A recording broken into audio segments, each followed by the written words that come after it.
White man in boxing led the Flair Cops. Shout out to Goodfellas Sports TV. So they saying that Keith Thurman is asking for $10 million to fight Jaron Ennis, and Boots and them is saying that he gonna have to fight them at some point. And let's talk about it. Check out the welterweight boxing playlist, boxing room playlist, and he didn't feel the need to have to fight Terrence Crawford. You know, now he's feeling the need to fight him when it's out of his reach, but he don't have to fight Jaron Ennis. You know what I'm saying? They gonna keep Al Heyman, let them do what they want to do. That's why we never had the fights that a lot of the boxing fans really wanted, because, you know, Al Heyman always give them the option. Even like a fight like Danny Garcia and Lucas Matisse. You know, Al Heyman gave Danny Garcia multiple options. He didn't force him to fight Lucas Matisse. And that's why Matisse didn't fight for Lamont Peterson belt to remain Danny Garcia's mandatory. So that's why Lucas Matisse never became a world champion, because Al Heyman don't make nobody do nothing. They said he forced him to fight Sean Porter, but I don't even know how. Forced Adrian Broner to fight Sean Porter, which I don't even know how true that is. You know, so I mean, but you know, it sounds about right. Terrence Crawford said, you know, that he asked Top Rank to make the Keith Thurman fight. He said, go make that fight. He said Keith Thurman was asked for $10 million. He said that out of his mouth. So of course he going, that's the way he priced himself out. And Keith Thurman should, no matter what he do in boxing, I don't get up and go up, care if he move up and knock out Alexander Usyk, Anthony Joshua, Tyson Fury. He should be banned from any Hall of Fame, the Florida Boxing Hall of Fame. He should be banned from the International Boxing Hall of Fame, the Las Vegas Boxing Hall of Fame, the Hall of Fame of Wax Boxers Museum Hall of Fame. He should not be allowed in any Hall of Fame. Any of them.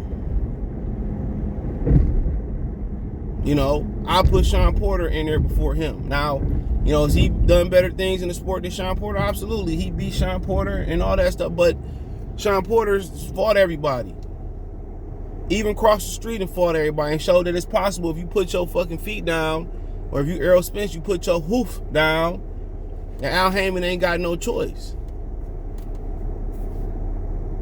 So we can go back and forth about, you know, a lot of this all day, but what fact remains is, you know, that dude don't want to fight anybody, especially after his performance against Mario Barrios.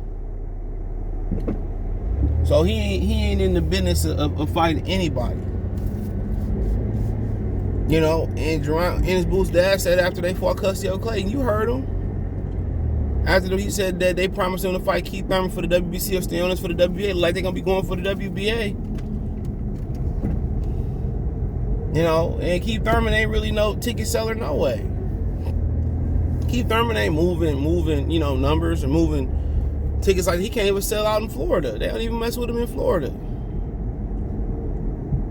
They don't even mess with the boy in Florida. So, I mean, that is what it is, man. You know, that's just his tactic to ask for $10 million to price itself out. It's crazy to me, bro. You know, but then, you know, his side of the story is that he wanted to come back and tune up in the summer, come back in the fall and do something big. He said they said, you know, he had to wait till the fall to come back. So he said they ain't even got no active dates for him. He said that he ended up catching the virus again 2 years in a row. And he said this on the PBC podcast. He blew up to 180. And 188 or some stuff like that. He said he sat on the couch, ordered Uber Eats and all that. Like, your wife don't cook, bro? You don't know how to cook? You know what I'm saying? So this is why these PBC fighters lack development. Activity, you know, leads to repetition that you can't always get in sparring. You know? And then you say, well, what about you know, what can't you get in a fight? What can you get in a fight you can't get in sparring? Live crowds, no do-overs, Can't really hear your coach like this, like that, like this. So it's definitely a different ball game. So I mean, you know, it is what it is. But at the same time, bro, Keith Thurman don't want to be a boxer, bro. Keith Thurman don't want to be a boxer. You know, Keith Thurman don't want to get in there and rumble. You know, his thing is to ask for $10 million when you don't want to fight nobody. So what happens when somebody say, you know, here go to 10?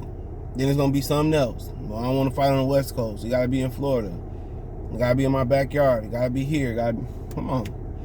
You gotta wear these gloves. Keith Thurman just need to be exiled from the sport of boxing, and the fans are starting to do that. The fans are starting to exile Keith Thurman from the sport of boxing. They are. They are starting to do their part. And I heard he did like 30,000 pay-per-views. All right. On top of that, a lot of people didn't show up to that fight. It was the same venue as Sean Porter, Keith Thurman. A lot more people showed up for Sean Porter, Keith Thurman. People just starting to, you know, forget about him. So a lot of people are starting to move on.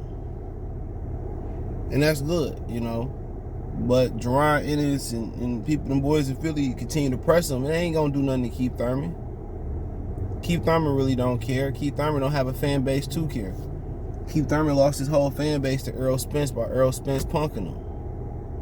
So, hold on, let me see if this camera, I don't know, it's recorded backwards, so. But he lost all his fan base to Jaron Ennis. To Errol Spence. A lot of the Keith Thurman fans, like shit, 70%, I'll be nice, say 50% of Errol Spence fans all came from Keith Thurman, from not fighting Keith Thurman. The other 50, 40%, 30%, whatever you want to say, were people in Dallas who ain't had nothing to root for. The Mavericks wasn't doing nothing. The Rangers wasn't doing nothing. Obviously, the Dallas Cowboys, my bad, they wasn't doing nothing. You know, so it wasn't nothing really to root. It wasn't nothing to root for. So they got behind Errol Spence. They ain't care about a boxing glove, about a jab, about a slip, dip, catch and shoot. They ain't care nothing about none of that. And they came in boxing. They bought that very, I think, optimistic is an understatement to boxing. But the majority of the Keith Thurman fans jumped ship for Errol Spence. There's a couple of them left out there. You know, like he's becoming obsolete, just like he like a blockbuster.